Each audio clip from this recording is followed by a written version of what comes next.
जय श्री बालाजी महाराज। श्री शिवाय नमस्तुभ्यम। ईश्वर की कृपा आप सब पर बनी रहे। मीन राशि 16, 17 और 18 जून 2024। जानते हैं क्या कुछ लिखा है समय ने मीन राशि से जुड़े जातकों के जीवन में 16, 17 और 18 जून 2024 को लेकर। मीन राशि से जुड़े जातकों के लिए ये समय शुभता और सौभाग्य लिए हुए है। आपके सोचे हुए सभी काम समय पर पूरे होते आपको नजर आएंगे। आपको मनचाही सफलता मिलती नजर आएगी, जिससे आपके पराक्रम में आप वृद्धि भी पाएंगे। आपके मित्रगण आप पर पूरी तरीके से मेहरबान रहेंगे।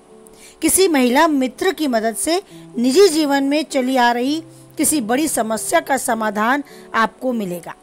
घर परिवार में सदस्यों के साथ प्रेम और सामंजस्य बढ़ता नजर आएगा। परिजन आपके प्रेम के संबंध को स्वीकार करेंगे। यदि अभी आप प्रेमी जीवन जी रहे हैं तो आपको शादी की मोहर लगती नजर आएगी अपने परिवारजनों के तरफ से। रोजी रोजगार की तलाश में है तो किए गए प्रयास शुभ फलदायक होंगे, पर अपना प्रयास आपको नहीं छोड़ना। यानी अपनी जॉब की तलाश में है तो तलाश जारी रखें। जरूर आपकी तलाश पूर्ण होगी और आपको मनचाही जॉब नौकरी मिलेगी। इस दौरान आपकी आर्थिक स्थिति आपको मजबूत होती भी नजर आएगी।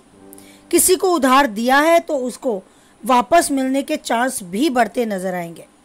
यदि आप बीते समय से कुछ दिनों से परेशान चल रहे थे और कह सकते हैं कि शारीरिक रूप से भी बीमार चल रहे थे तो उसका निवारण भी आपको मिलेगा।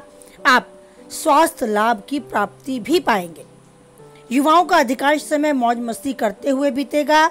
अचानक से कोई पर्यटन पिकनिक का प्रोग्राम बन सकता है। इस दौरान परिजनों के साथ हंसी खुशी का समय बिताएंगे, एक यादगार पल बिताएंगे। धार्मिक सामाजिक कार्यों से भी जुड़े रहेंगे और ये समय आप जितना प्रयास किसी चीज को पाने में गंभीरता से करेंगे, परिणाम भी श्रेष्ठकर होंगे और आपके पक्ष में होंगे। अगर आप कोई बिजनेस करते हैं तो उस बिजनेस में आपको आपकी साख बढ़ती नजर आएगी।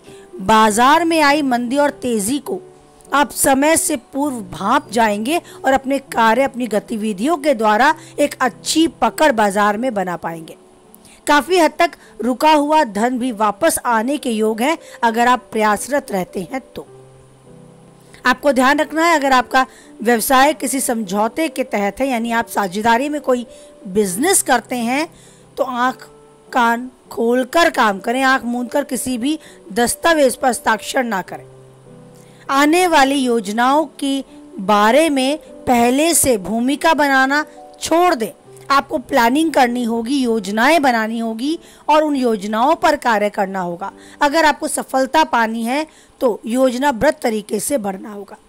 बात करें विद्यार्थियों की, छात्रों की, जो अपनी पढ़ाई को, अपनी शिक्षा को गंभीरता से ले रहे हैं, उनका सफल होना निश्चित है। परिणाम उनके पक्ष में होना निश्चित है। बस उन्हें प्रयासरत रहना होगा। अपने अध्ययन के मध्य आ रही उलझनों को सुलझाने के लिए एक सही रास्ता ढूंढना होगा। अपने शिक्षक, अपने सहायकों से मदद लेनी होगी जहां कहीं उन्हें परेशानी आती है। अपने लक्ष्य की ओर बढ़ने के लिए अपनी योजनाओं को क्रमबद्ध तरीके से करना होगा। एक समय सारणी बनानी होगी और तरीके से आगे बढ़ना होगा। कोई भी ताकत नहीं है जो उन्हें सफल होने से रोक दे। बस ये समय काफी हद तक उनके पक्ष में है। उन्हें सही मार्गदर्शन करता ये समय उन्हें गंभीरता से अपने पढ़ाई की तरफ भी रुचि दिखाता हुआ नजर आएगा। इस समय आप अपनी पढ़ाई की तरफ गंभीर रहेंगे। एक रुचि, एक ऊर्जा आपको अपने पढ़ाई की तरफ झुकने को मजबूर कर देगी और मिले परिणाम भी आपके पक्ष में आपको होते नजर आएंगे। बात करें घरेलू महिलाओं की, जिन्हें हाउस मैनेजर का नाम दिया जाता है, जिनके बिना घर का पत्ता तक नहीं हिलता, तो घर की वो महिलाएं जो घर की नींव होती हैं, इस समय घर और परिवार साथ ही अपने कार्य क्षेत्र और समाज के साथ एक संतुलन बनाती नजर आएंगी। कहीं घूमने जाने की प्लानिंग है तो उत्साह उनके अंदर कूट कूट के बढ़ता उनको नजर आएगा। पूरे उत्साह, पूरी ऊर्जा के साथ वो सामंजस्य बनाती हुई अपने घर, अपने कार्य क्षेत्र में अपनी योग्यता दर्ज कराएंगी। क्या वो हैं और क्या वो कर सकती हैं, ये समय है जो उन्हें करने देगा और वो अपने परिवार के, अपने समाज के बीच में अपने को दिखा पाएंगी कि वो क्या कुछ कर सकती हैं। ऊर्जावान बना रहने के लिए सकारात्मक सोच का एक आवरण अपने आसपास महसूस करने के लिए सबसे ज़रूरी है उस ईश्वर पर विश्वास रखना, और विश्वास को इतना दृढ़ करना कि महसूस होने लगे, आभास होने लगे कि वो ईश्वर मुझे सुन रहा है। बस ये आभास सबसे ज़रूरी है जीवन में एक सुकून और राहत के लिए। कहा जा सकता है कि एक चैन की नींद जो पैसे से नहीं खरीदी जा सकती, ईश्वर पर विश्वास रखते हुए आप पा सकते हैं। अपने जीवन की सारी उलझनें, सारी परेशानियां उस ईश्वर के समक्ष प्रस्तुत कर दें, भेंट स्वरूप उन्हें चढ़ा दें, और आप देखेंगे कि आपको खुशी, सुकून और एक नई ऊर्जा प्रसाद स्वरूप ईश्वर दे रहा है। ईश्वर के साथ कुछ समय ज़रूर बिताएं, मन की चर्चा उनके साथ करें, सब उधेड़ बूंद जीवन की उनके सामने प्रस्तुत कर दें और उन्हीं पर छोड़ दें। बस कोई मंत्र, कोई जप, कुछ भी ऐसा धारण कर ले जिससे आप चलते फिरते, उठते बैठते अपने मन में चिंतन कर पाएं। आप पाएंगे कि वो ईश्वर आपके साथ है, आपकी हर परेशानी में आपकी उलझनों को सुलझाता और आपको मार्ग की तरफ और बढ़ाता आपको नजर आएगा, आपको महसूस होने लगेगा। जिस दिन ऐसा होगा आप समझ जाएंगे कि ईश्वर ने ज़रूर मुझे मेरे कर्मों का फल दिया है और ईश्वर सदैव मेरा हाथ पकड़े हुए है। आप जीवन में जो चाहते हैं यूं ही पाते रहे और ईश्वर का आशीर्वाद आपको यूं ही मिलता रहे।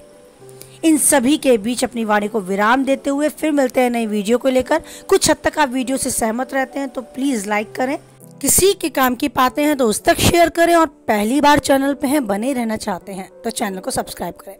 साथ ही नोटिफिकेशन बेल को भी ऑन करें जिससे आने वाली वीडियो की सूचना आप तक पहुंच जाए।